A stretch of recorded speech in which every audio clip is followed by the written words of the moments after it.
धर्म और विज्ञान जो है एक दूसरे से संबंधित है। हालांकि मैं इस बात को नहीं नकारता हूं कि विज्ञान जरूरी नहीं है, फिर भी मैं आप लोगों से ये बता देना चाहता हूं कि धर्म से विज्ञान है। धर्म से ही विज्ञान का जन्म हुआ है, धर्म से ही विज्ञान का प्रादुर्भाव हुआ है। इसीलिए हम अभी के जो ये आधुनिक जो समय है, इसमें हम विज्ञान में इतने ज़्यादा विज्ञान के इस दौर में आगे बढ़ रहे हैं कि हम धर्म को भूलते जा रहे हैं, हम अपने शास्त्र को भूल रहे हैं। और शायद इसी का कारण है कि आज के समय में हर जो मनुष्य है विभिन्न दुख, विभिन्न पीड़ा, विभिन्न संकट और विभिन्न कष्ट और परेशानियों को जो सामना करना पड़ता है, वो एक ही कारण है कि लोग अभी के समय में अपने धर्म को, अपने शास्त्र को भुला दिया है, जिसका कारण है लोगों में अनगिनती समस्याओं का सामना करना पड़ रहा है। और मैं ये भी आप लोगों से बताना चाहता हूं कि यहाँ है क्या। इसी के लिए हमारे जो धर्म जो ज्ञाता है, धर्मशास्त्री सब जो है, वो आपके इसके बारे में हमारे जो दैनिक व्यवहार है इसके संबंध में भी अपना विचार निकालें। हमारा जो खाना खाने का समय होता है, स्नान करने का समय होता है, पूजा करने का समय होता है, सबका अपना एक शास्त्रीय विधान है, एक धार्मिक अपना सीमा है जो हम भूल जाते हैं। और आज जो मैं आपको जिस चर्चा में बताने वाला हूं, जो खास कर जो हम क्षौर कर्म करते हैं, जो हम बाल कटवाते हैं हम अपना, वो बाल कटवाने के लिए भी एक समय निर्धारण किया गया है हमारे शास्त्र के आधार में, धर्म के आधार में, कि हमें कब बाल कटाना चाहिए और कब बाल नहीं कटाना चाहिए। कब हम बाल कटाते हैं तो हमें हमारे धर्म और शास्त्र के आधार पर अनुचित माना जाता है, जिसके कारण बहुत सारे समस्या से हमें जूझना पड़ता है। हम यदि अनुचित दिन पर, हमारे जो 7 दिन होता है रविवार से लेकर शनिवार तक, इसमें जो हरेक जो दिन है वो किसी न किसी देवता, किसी न किसी ग्रह से जुड़ा हुआ है। और हम अनावश्यक रूप में यदि उचित दिन में बाल नहीं कटवाते हैं तो विभिन्न समस्या का सामना करना पड़ता है। मैं इसके बारे में एकदम छुटकरी में आप लोगों को कुछ जानकारी देना चाहता हूँ।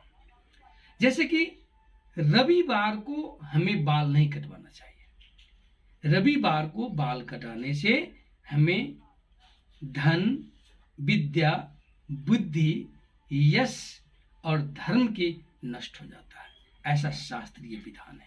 इसलिए भूल कर भी हमें रविवार को क्षौर कर्म अर्थात बाल कटाने का जो कार्य नहीं करना चाहिए। इससे इस दिन का जो ग्रह का जो मालिक है वो रुष्ट हो जाते हैं।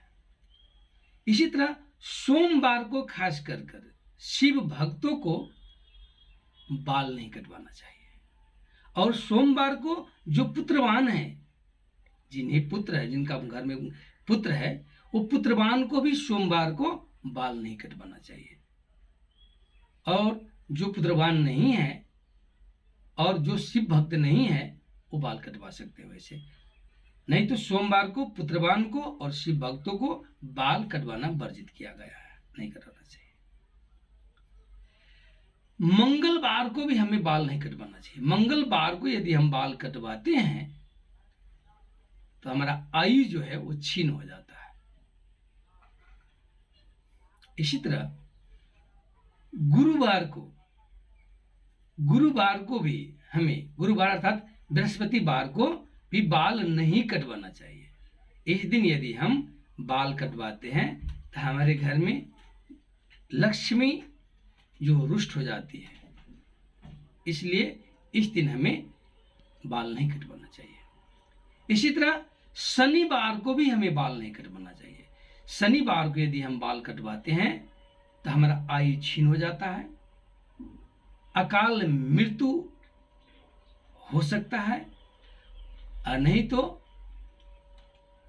कोई न कोई दुर्घटना के सामना हमें करना पड़ सकता है। इसलिए शनिवार को भी बाल नहीं कटवाना चाहिए। अब बचा 2 दिन, बुधवार और शुक्रवार को बाल आप कटा सकते हैं। यदि बुधवार को यदि आप बाल कटाते हैं तो उस धर्म और शास्त्रीय विधान के आधार पर आपको धन लाभ होगा, इसलिए आप बुधवार को बाल कटवाइए। इसी तरह यदि आप शुक्रवार को बाल कटाते हैं तो आपको धन और यश दोनों को लाभ होता है। इस तरह देखा जाए तो हम एक हफ्ते में बुधवार को और शुक्रवार को बाल कटाने के लिए धर्म और शास्त्र के आधार पर उचित माना गया है।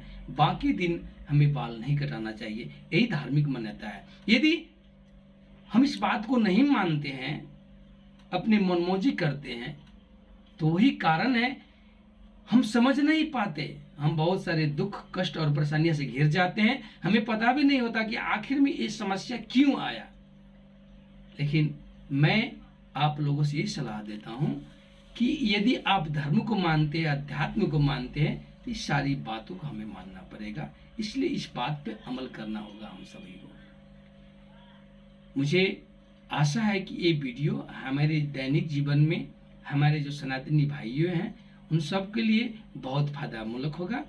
आप लोग इस बात पे अमल करें, इस बात को अपने व्यवहार में अपनाएं, ताकि हमारे जीवन में जो कष्ट आता है वो हमसे दूर रहे और हम ईश्वर के जो अनुकंपा का पात्र बने।